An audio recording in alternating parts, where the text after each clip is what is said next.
Switzerland is one of the most beautiful countries in the world, with its magnificent snow peaks, blue lakes. This lovely country attracts 5 million foreign visitors a year. And in this way, the Swiss learn to know people from many different lands. Switzerland is bordered by Germany, France, Austria, and Italy. This small country, surrounded by powerful nations, has been able to remain neutral for the past 150 years. In 1814, at the Congress of Vienna, the great powers guaranteed Swiss neutrality, and this has proved to be in the best interests of Europe. The Swiss people have always been ready to protect their country.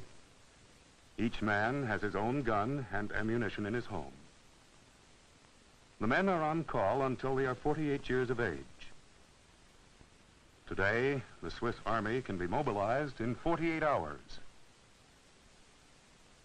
Their banks reflect the integrity of the people. They attract capital from foreign governments as well as from foreign business.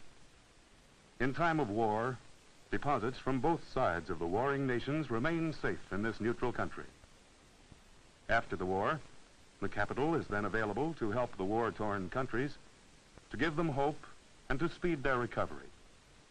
This is one of the reasons other countries want this country neutral.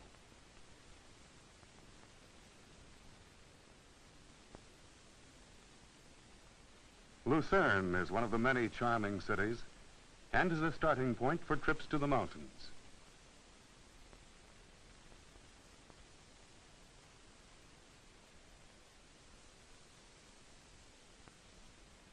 Around the lake are many quiet towns. The Swiss people are artistic and beautify their villages with parks and flowers. Each home has a lovely garden. Even the high school has bright flowers in the window boxes. It's Sunday, and the people stop to chat on their way home from church. The friendly Swiss are well liked by the foreign people who come to visit their country.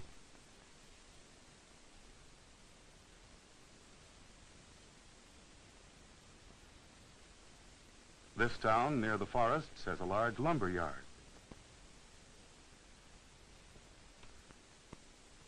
The tranquil loveliness of Lake Geneva is an inspiring setting for people to gather in the cause of peace. For over 100 years, Geneva has stood for international goodwill, perhaps more than any other city in the world. The Swiss welcome people of culture, writers, craftsmen, and even political refugees. Several of the former kings and queens of Europe now live here. The League of Nations was established here after the First World War. A plaque was placed here in memory of President Woodrow Wilson and his work for peace. The League later moved to this palace. The United Nations, now in New York City, has its European headquarters in Geneva.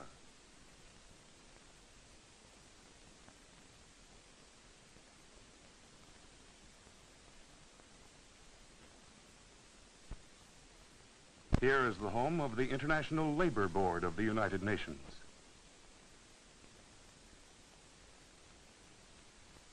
The Red Cross was established here 100 years ago. Its founders chose the Swiss flag in reverse colors, a compliment to Switzerland and the work of the Swiss people for international goodwill.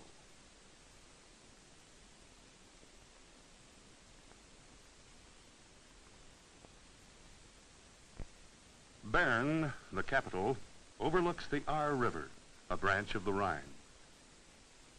Switzerland has plenty of electricity and is highly industrialized. Nearly half the people work in industry.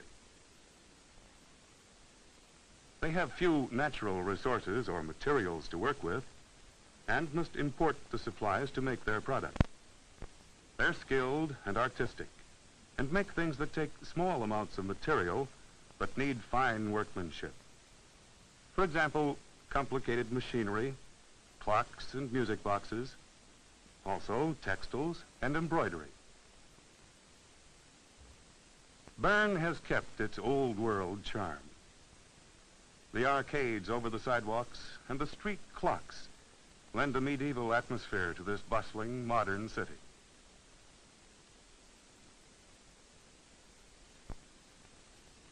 Bern University has over 2,000 students. Courses are held in German, French, Italian, and English, because all these languages are spoken in the country. The fine schools attract foreign pupils. The 7th grade girls from the Mädchen School are taking a field trip. First, the girls hike to the Rutter farm to see the harvest. Many of the farmhouses and barns are built under one roof because of the heavy snows.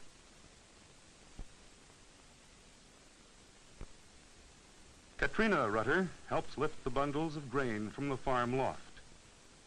The average farm is small, less than 15 acres, and so the farmers must work hard to make a living.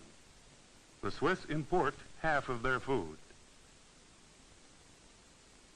Katrina feeds the bundles into a machine that separates the grain and drops it into bags.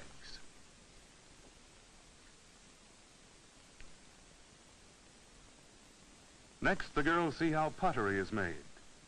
Mr. Kane, the potter, works in his home. The girls learn how he prepares the clay, molds it, and bakes it in the kiln. Mrs. Reese, their teacher, thanks him. These young people are taught to be independent and in this small democracy and know how to do many different things.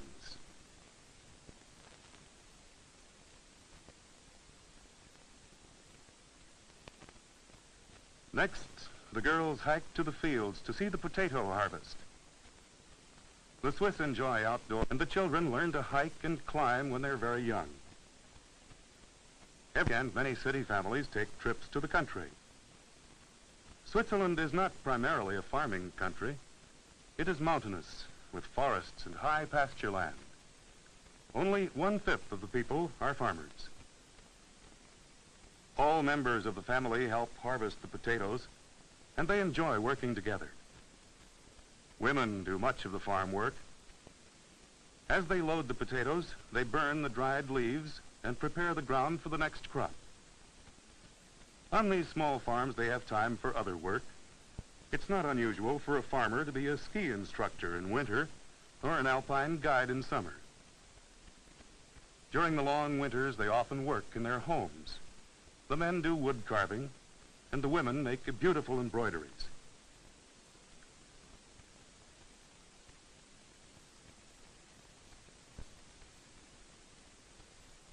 Another Friday, the girls visited the city of Thun on the River Aar. An hour on the bus from Bern. The castle on the hill to the 12th century and was the home of the Counts of Kyburg. Switzerland is an old country, rich in culture and with hundreds of years of heroic history. Most of us know best the story of their hero, William Tell. The women come early to buy the fresh produce at their fine marketplace. In this country, there is on the average a bicycle for every 5 people. Few of them own cars. The farmers arrange their vegetables attractively with the prices marked in shillings. The people have achieved unity, even though they are of many different nationalities. They make change in several currencies and speak many languages. Both German and French are required in their schools.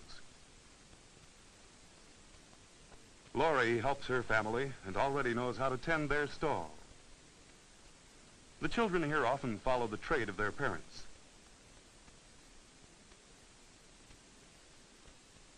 The Swiss people are prosperous, and few are very rich or very poor. They're famous for the care they give their less fortunate people.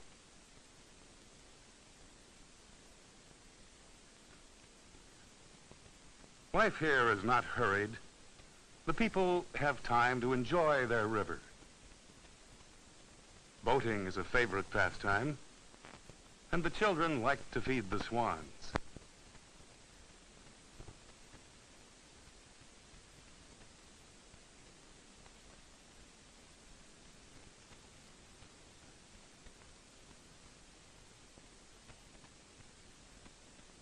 The small towns on the lovely lakes are like picture book places. It seems as if every part of this country is beautiful.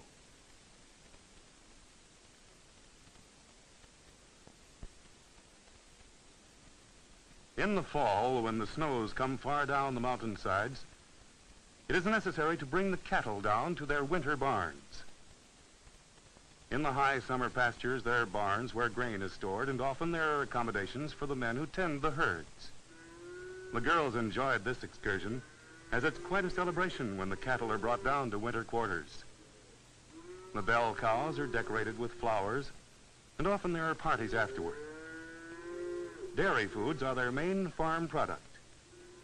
They're famous for their cheese and condensed milk. Swiss chocolate is well known in foreign countries.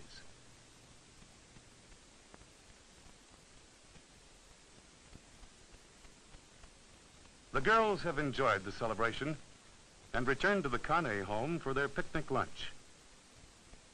Distances are not great in this small country that is only about 200 miles long at its greatest length. The girls have a chance to know their homeland and become closer friends. They have fun and joke as they make plans for their next trip.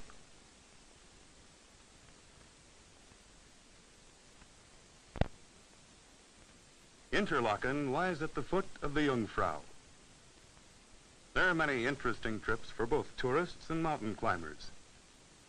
Everything is done to increase their comfort and enjoyment, for the Swiss are the most famous hosts in the world.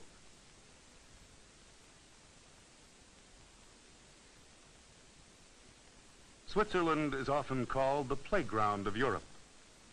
Then, too, tourists have been a key business for many years.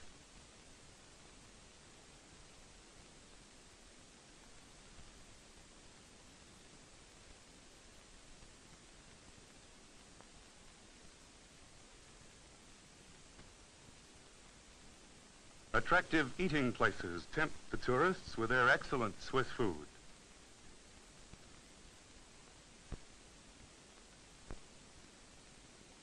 The farmhouses are charming with their wide eaves for protection from the heavy snows.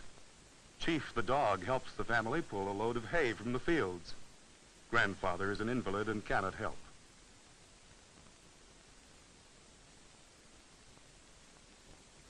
Zermatt is one of the famous resorts where climbers start their treks to the Matterhorn. Many less active tourists take cable cars or the cogwheel railroad to the snow line without actually climbing in the snow. The cable car follows the river and scattered farms, and Zermatt is left far below. Up, up it goes, past the meadows and forests. It's a bumpy ride and gives a jerk every time it passes a post.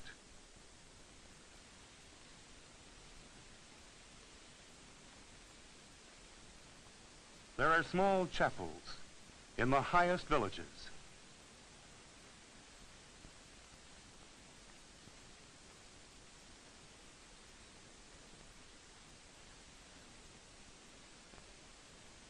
Many people have lost their lives in attempting to climb the lofty peak. The frontiers have made it difficult for an enemy to invade the country. At the end of the cable car ride, people may spend a few hours before returning to their comfortable hotels. The cable car also carries materials for building the high roads.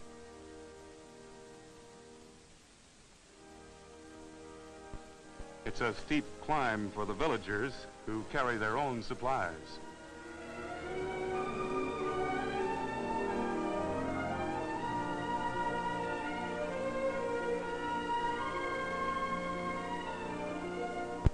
There's a hotel and also a chapel where high climbers pray before starting their hazardous ascent. In this great solitude, one has time to wonder how the Swiss people have been able to maintain a neutral position with wars on every side of them. We have seen some of the reasons, and as we think about the needs of the world, it is good to know that one small country could contribute so much toward peace and permanent goodwill throughout the world.